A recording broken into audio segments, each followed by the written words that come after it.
नमस्कार मित्रांनो, एड लागलं प्रेमाचं या मालिकेच्या आजच्या भागामध्ये आपल्याला खूपच मोठा धमाका बघायला मिळणार आहे.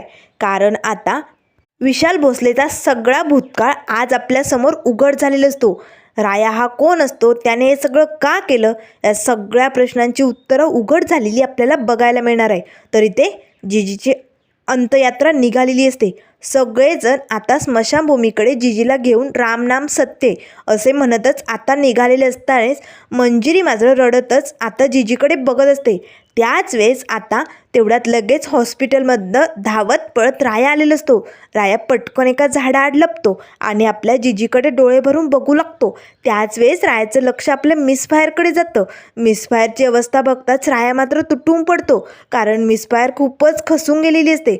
मला काही करून मिसफायरपर्यंत पोचावंच लागेल असे म्हणत राया लगेच आता चादरीने आपला चेहरा गुंडाळतो आणि त्या अंत्ययात्रेच्या पाठोपाठ चालू लागतो. आता मिसफायरचं मन लगेच तिला चाहूल देऊ लागतं. राया आलाय, राया इथेच कुठेतरी. ती आजूबाजूला इकडे तिकडे आता बघू लागते. त्याच वेळेस आता राया त्या अंत्ययात्रेजवळ येतो आणि अगदी मिसफायर जवळ येणार, तिच्या खांद्यावरती हात ठेवणार. आता माझा राया आलाय हे असं मंजिरीचं मन तिला लगेच सांगतं. मंजिरी पटकन पाठीमागे वळणार. त्याच वेळेस आता लगेच ते ऑफिसर्स येतात आणि रायाच्या तोंडाला रुमाल लावतात आणि लगेच पटकन रायाला ओढून तिकडनं झाडाच्या आड घेऊन जातात. मंजिरी पाठीमागे वळून बघते. राया तिला दिसत नाही, पण तिचं मन तिला सांगत असतं, राया इथेच आहे, माझा राया इथेच आहे. आता लगेच ते ऑफिसर्स रायाला ओढतच तिकडनं घेऊन येतात. त्याच वेळेस आता मंजिरी पटकन अंत्ययात्रेबरोबर जाण्याचं सोडून आता पाठीमागे येते. राया, राया कुठेस तू असे आता मंजिरी जोरजोरात रायाला आवाज देऊ लागते. तर इकडे राया आता त्या ऑफिसर्सला म्हणत असतो, ए सोडा मला, जाऊ द्या, जाऊ द्या मला, माझी जिजी माझी वाट बघते, सोडा मला, मला जाऊ द्या, माझी मिसफायर तुटून गेली रे, मला तिच्यासोबत जायचे, मला तिला समजवायचे, जाऊ द्या मला. त्याच वेळेस आता पटकन लगेच DIG इंद्रायणी धर्माधिकारी नयना मॅडम तिथे हजर झालेले असतात. नयना मॅडम येताच लगेच पटकन आता रायाच्या खांद्यावरती एक इंजेक्शन लावतात. आता त्यांनी रायाला एक भुलीचं इंजेक्शन दिलं असतं. राया लगेच आता मॅडमकडे बघतो. नयना मॅडम तुम्ही? त्याच वेळेस आता लगेच मॅडम म्हणू लागतात, हो तू राया नाही आहे, तू विशाल भोसले, हे विसरू नको. तेव्हा राया लागतो, मॅडम मॅडम प्लीज मला माझ्या जिजीकडे जाऊ द्या, मला माझ्या जिजीच्या अंतिम संस्काराला जाऊ द्या, मला माझ्या मिसफायरकडे जाऊ द्या. पण तेवढ्यात आता राया बेशुद्ध पडेल असतो. त्याच वेळेस मॅडम म्हणू लागतात, ए चला रे, टाका याला गाडीत आणि घेऊन चला. आता रायाला तिकडनं ते ऑफिसर्स गाडीकडे घेऊन जात असतात. तेवढ्यात मंजिरी धावतच येते. राया, राय तू इथेच आहे, मला माहिती, कुठे राय तू, कुठेच ये ना रायासमोर असे आता मंजिरी ओरडतच रायाला आवाज देऊ लागते. त्याच वेळेस आता मंजिरीचं त्या गाडीकडे लक्ष जातं. मंजिरी जरा त्या गाडीपासून दूर असते, पण आता ते ऑफिसर्स रायाला बेशुद्ध अवस्थेत ओढत घेऊन निघालेले मंजिरीने बघितलेलं असतं. आता मंजिरीला धक्का बसतो. राया, रायाला असं का घेऊन चालेत, रायाला काय झालंय, राया असे मंजिरी जोरजोरात ओरडू लागते. तोपर्यंत ऑफिसर्स रायाला गाडीत टाकतात आणि तिकडनं घेऊन जातात. आता मंजिरी मात्र घाबरते. ती रायाला जोरजोरात ओरडतच आवाज देत असते. त्याच वेळेस आता मंजिरीला चक्कर येते आणि ती खाली पडते. तरी ते आता दुसऱ्या दिवसाची सकाळ झालेली असते. सकाळी सकाळी आता राया शुद्धीवरती आलेला असतो. अजूनही त्याला थोडीशी गुंग असते. राया मात्र आपले डोळे उघडतो. त्याला एका अडगळीच्या खोलीत आणलेलं असतं. तेव्हा राया म्हणत असतो, ए सोडा मला, मला जाऊ द्या, राया आहे मी, राया म्हणतात मला, राया काय आहे ना तुम्हाला माहिती नाही आहे, त्यामुळे मला सोडा, मला माझ्या मिसफायरकडे जाऊ द्या असे आता राया गुंगीत बडबडत असतो. त्याच वेळेस आता नयना मॅडम येतात आणि लगेच समोरच बादलीभर पाणी असतं. त्यातनं एक तांब्याभर पाणी आता मॅडम लगेच रायाच्या चेहऱ्यावरती फेकतात. ए जागा हो आणि तुझी खरी ओळख विसरू नको, तू राया नाहीस आहे हे लक्षात ठेव. त्याच वेळेस राया लगेच मॅडमकडे बघतो. मॅडम, मॅडम मी रायाचे, मी रायाचे असे तो शुद्धीत म्हणू लागतो. तेव्हा लगेच आता मॅडम आपल्या खिशातनं बंदूक काढतात आणि रायाच्या अशी चेहऱ्याला लावतच म्हणू लागतात, हो तू राया आहे, राया हा एक मिशनचा भाग होता, हे विसरलास का तू, तुझी खरी ओळख विशाल भोसले, आपलं मिशन संपलंय आणि आता तुला तुझ्या खऱ्या जागेवरती यावं लागेल, तो राया नाही आहे. त्यावर लगेच आता राया मात्र शुद्धीतच म्हणू लागतो, मॅडम मी रायाचे, मंजिरी माझी बायको आहे, मला जाऊ द्या, मला तिच्याकडेच जाऊ द्या. मॅडम पुन्हा आता एक तांब्याभर पाणी घेतात आणि रायाच्या चेहऱ्यावरती फेकतच म्हणू लागतात, विसरलास, तुझी खरी ओळख विसरला का? बोल लवकर, कोण आहे तू? राया आहे? राया एक मिशनचा भाग होता, आपली टीम आहे हे विसरू नको. आणि मी DGO इंद्रायणी धर्माधिकारी मॅडम आहे हेही विसरू नको. तू विशाल भोसले, तुझं खरं रूप काय हे आठवतंय ना तुला? का त्याची आठवण करून देऊ? आता मात्र लगेच राया ओरडतच म्हणू लागतो, हो हाय मी विशाल भोसले आहे, मी विशाल भोसले आहे. हे एक मिशन होतं, मी राया नाहीच आहे, पण मला वेड लागलंय, त्या मिस फायरचं येड लागले, मला माझ्या मंजिरीचं येड लागले, कारण माझा तिच्यावरती जीव जडलाय, ती माझी बायको आहे. त्यामुळे मॅडम, हे जरी मिशन असलं ना तरी माझं मंजिरीवरती असणारं प्रेम खरं आहे. मी 2 वर्षात मिस फायरबरोबर राहिलो आहे, तिच्याबरोबर जगलो आहे, तिच्याशी लगीन केलं आहे. त्यामुळे मला माझ्या मिस फायरकडे जावंच लागेल, कारण मला तिचं एड लागलं आहे, माझा जीव जडला आहे. त्यामुळे मॅडम, मिस फायर ही एक मिशनचा भाग नव्हती, आमचं प्रेम खरं आहे. त्यामुळे प्लीज मॅडम मला जाऊ द्या. त्यावर लगेच आता त्या मॅडम म्हणू लागतात, जागेवरती ये, मिशन संपलंय. तुला लक्षात येतं आहे ना का तुझी खरी ओळख तुला पटवून देऊ? थांब, तुला दाखवते तुझं खरं रूप काय आहे. सोडाले त्याला. आता लगेच पटकन ते ऑफिसर्स रायाचे हात सोडतात. आता लगेच राया म्हणतो, मॅडम मॅडम जाऊ द्या मला, प्लीज असं करू नका मॅडम, ऐका माझं.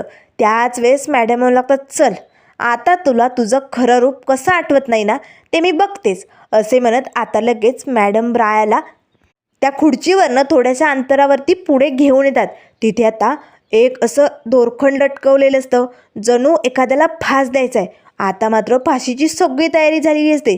त्याच वेळेस आता लगेच त्या ऑफिसर्सला मॅडम ऑर्डर देतात, चला पटकन याला फाशी देऊन टाकूया, आता खूप झालं, मिशन संपलं आहे. आता आता याला याची खरी ओळख पटत नाही आहे ना, मग याला आता फाशी देऊयाच. असे म्हणत आता मॅडम पटकन आपल्या खिशातनं एक काळा मास्क काढतात आणि रायाच्या गळ्यात घालतात. आता मात्र लगेच राया म्हणत असतो, मॅडम काय करताय तुम्ही? मॅडम सोडा मला, असं काही करू नका. त्याच वेळेस आता मॅडम लागतात, घाला रे याच्या गळ्यात फास आणि द्या याला शिक्षा. बघूया विशाल भोसलेचा भूतकाळ याला कसा आठवत नाही. आता मात्र लगेच तो फास रायाच्या गळ्यात टाकला जातो. त्याच वेळेस आता मॅडम लागतात, चला द्या फाशी. तेवढ्यात लगेच आता राया जोरजोरात ओरडू लागतो. त्याच वेळेस आता मॅडम लगेच त्या ऑफिसर्सला म्हणू लागतात, सोडा त्याला, आता काम झालं, त्याला सगळं काही आठवलं असेल. त्याच वेळेस आता त्या काळ्या मास्कमध्ये रायाचं खरं रूप रायाला सगळं काही दिसू लागतो. ते पाठीमागचं दृश्य इथे दाखवलं जातं. रायाचा भूतकाळ, राया एक कैदी असतो आणि त्याने एका माणसाचा खून केलेला असतो, म्हणजे एका मंत्र्याचा खून करून राया कैदीसारखं जीवन जगत असतो. आता हे सगळे काही क्षण रायाला आठवू लागतात. राया जोरजोरात ओरडू लागतो, हो मारलं, मीच त्याला मारलं, मीच त्याला संपवलं, मारून टाकलं मी, हाय मी विशाल भोसले. असे आता राया जोरजोरात ओरडू लागतो. मॅडम मात्र आता रायाकडे बघत असतात. तर त्यानंतर इकडे आता मंजिरी बेशुद्ध झालेली असते रात्री. त्यामुळे शशिकला, घोरपडे सगळेजण आता तिला घरी घेऊन आलेले असतात. मंजिरी सोप्यावरती झोपलेली असते. शशिकला आणि घोरपडे तिथेच बसलेले असतात. तेवढ्यात मंजिरीला जाग येते. राया, राया कुठे? तो आला होता, मी त्याला बघितलं, कोणीतरी त्याला घेऊन गेलंय, असे आता मंजिरी शुद्धीवर येताच म्हणू लागते. त्याच वेळेस शशिकला म्हणू लागते, मंजिरी, मंजिरी तू ठीक आहे ना? तुला बरं वाटतंय ना? तेव्हा मंजिरी लागते, काकू, काकू राया कुठे? मी त्याला बघितलं होतं, तो अंत्ययात्रेला आला होता, तो जीजीला भेटलाही होता.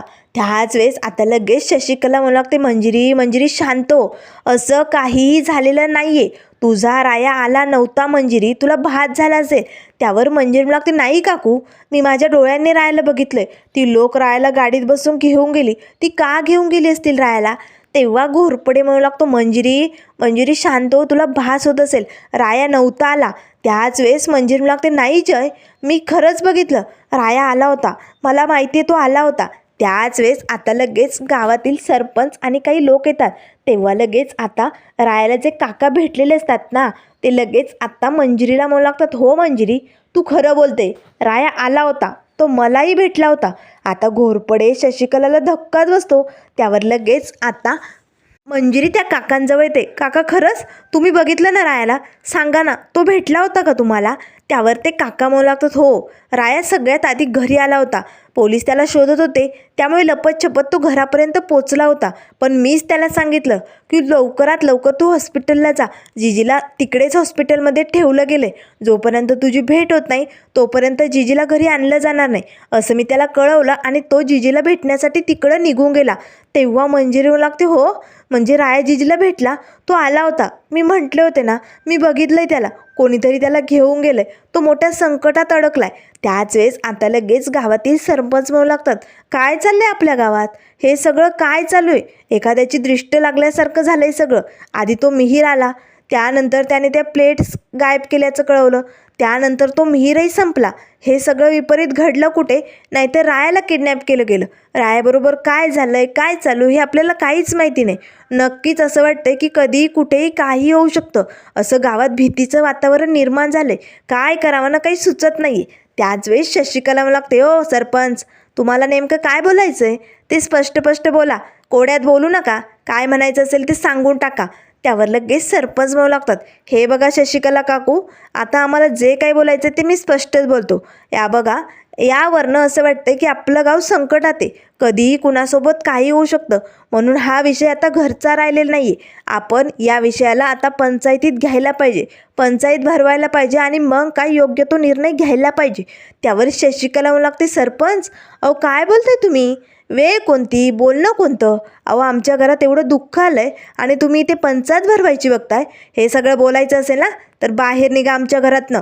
त्यावर सरपंच म्हणू लागतात, हे बघा शशिकलाबाई, आम्ही जे बोलतोय ते अगदी बरोबर आहे. यातच गावाचं भलं आहे. त्यावर लगेच शशिकला म्हणू लागते, अहो पण हे बोलण्याची ही वेळ आहे का?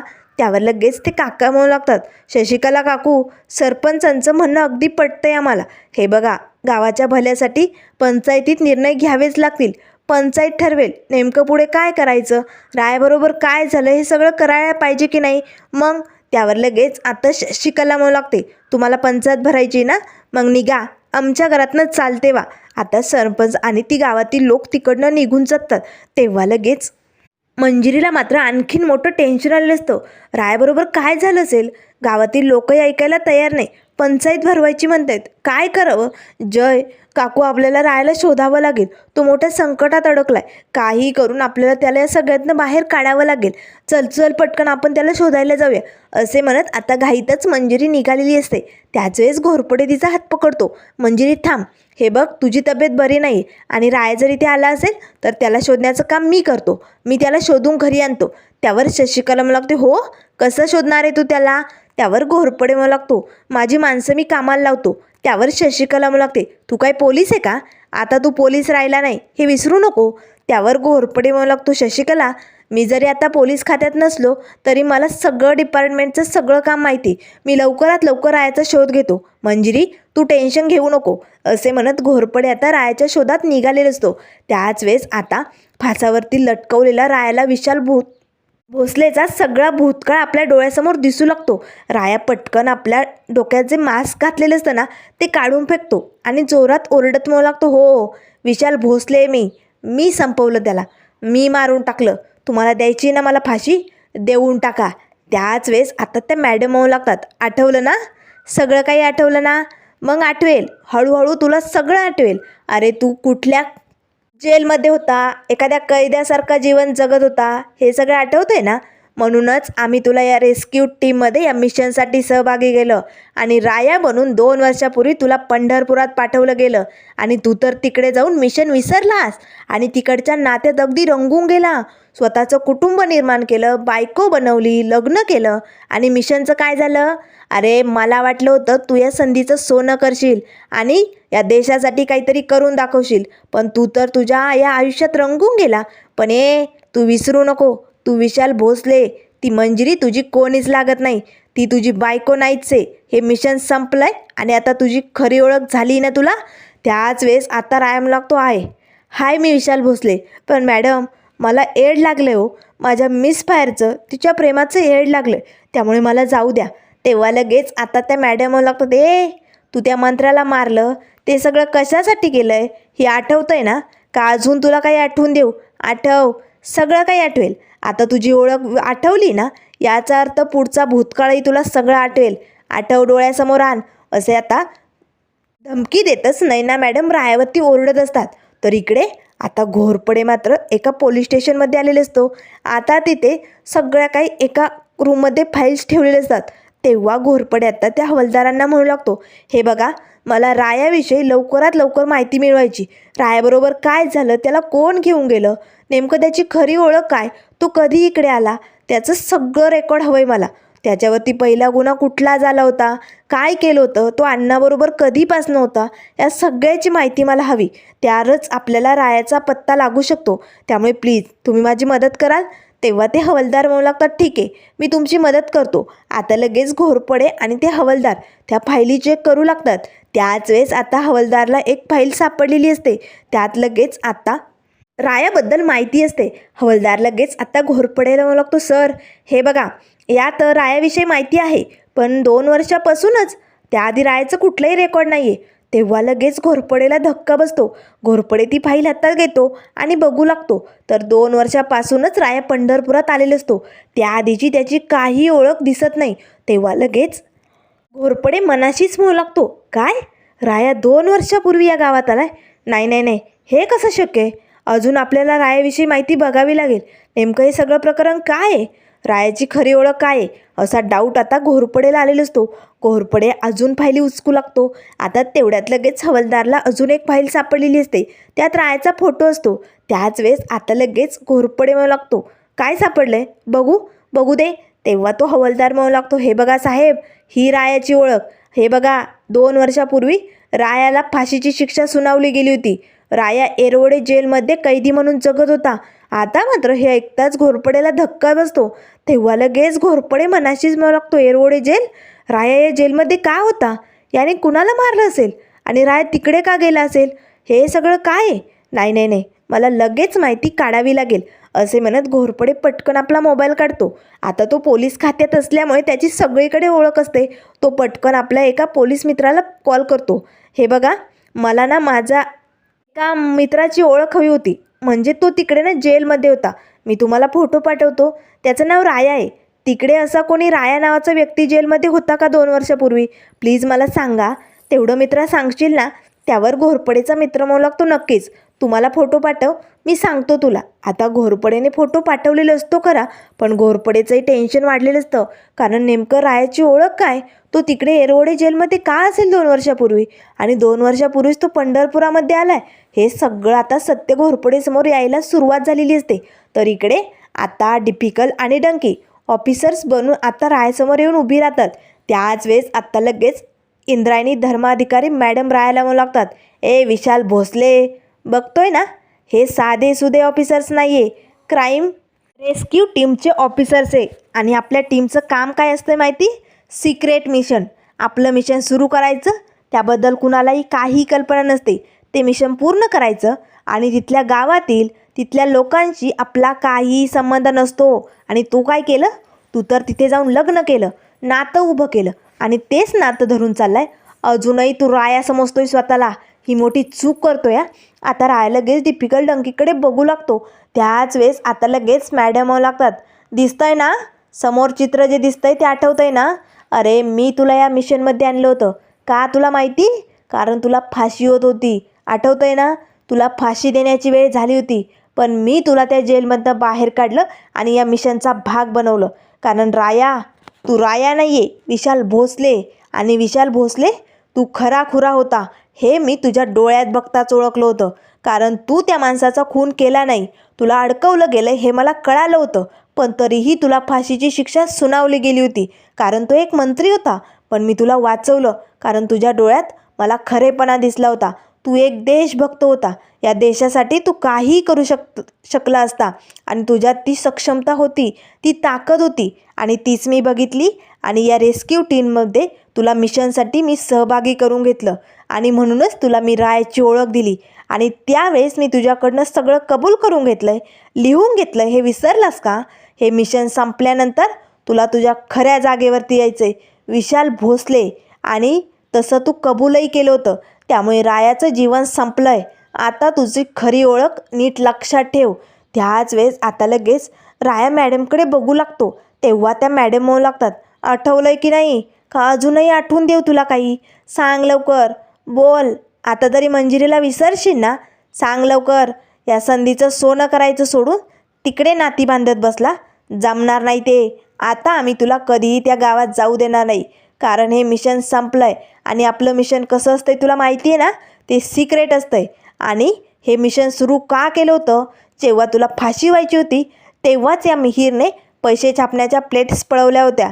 आणि म्हणूनच आम्ही हे मिशन सुरू केलं होतं, कारण ज्या या प्लेट्स गायब झाल्या होत्या ना, त्या आपल्या देशासाठी खूप महत्त्वाच्या होत्या. त्या जर देशाबाहेर गेल्या असत्या तर आपल्या अर्थव्यवस्थेला मोठा फटका बसला असता, आपल्या देशाचा मोठा धोका निर्माण झाला असता. म्हणून आम्ही रेस्क्यू टीमने मिळून हे सगळं मिशन सुरू केलं होतं. आणि राया, आता हे मिशन संपलं आहे. आता तुझी ओळख राया नाही आहे. आता राया मात्र आपल्या मिसफायरसाठी तिळतीळ तुटत असतो, कारण मिसफायरवरती केलेलं प्रेम हे सगळं खरं असतं आणि त्याला आता मिसफायरच्या प्रेमाचं एड लागलेलं असतं. तर त्यानंतर मित्रांनो, पुढील भागामध्ये आपल्याला बघायला मिळेल, इथे आता घोरपडेला राया विशाल भोसले असल्याचं सत्य समजलेलं असतं. आता घोरपडे घरी येतो आणि मंजिरीला सांगू लागतो, रायाने आपल्याला फसवलं आहे. राया नाहीच आहे, त्याची दुसरीच ओळख आहे. तो 2 वर्षापूर्वी इकडे आला, त्याने आपल्याशी हे सगळं नाटक केलं आहे. मंजिरीला मात्र खूप राग येतो. मंजिरी आता जोरदार दिशी घोरपडेच्या कानाखाली ओढते, जय, माझ्या रायाबद्दल मी असं काही ऐकून घेणार नाही. माझा राया आहे तो, आणि तो मला सोडून कधीही कुठेही जाणार नाही, आणि मला तो तर कधीच फसवणार नाही. आता मंजिरीचा आपल्या रायावरती ठाम विश्वास असतो. तर इकडे आता रायाचंही मिसफायरवरती खूप जीवापाड प्रेम असतं. त्याला त्याच्या मिसफायरकडे जायचं असतं, पण मॅडम पुन्हा त्याला नाशिकला त्या बंद खोलीत घेऊन येतात. राया मात्र ऐकायला तयार नसतो. त्याला साखळ्यांनी जखडून बांधलेलं असतं. पण तरीही राया सुटून आता मिसफायरकडे जाण्याचं ठरवलेलं असतं. रायाची आता ही सगळी वेडी ताकद हे सगळं बघून आता मात्र नैना मॅडम खूपच भडकतात. रायाजवळ येतात आणि मला लागतात, ए राया, तुला सांगितलेलं कळत नाही? तू राया नाही, विशाल भोसले. आणि आता तुझ्यासमोर 2च पर्याय. एक तर तुला इथे थांबायचं आहे, नाहीतर तुला मंजिरीकडे जायचं आहे. यापैकी काय करायचं ते ठरव. जर तुला मंजिरीकडे जायचं असेल तर इथेच तुला गोळी घालून संपवलं जाईल. तेव्हा राया लागतो, काय बी झालं तरी हा राया त्याच्या मिसफायरकडे जाणार, कारण मिसफायर माझी बायको आहे आणि मी तिचा नवरा आहे, तिचा राया आहे मी.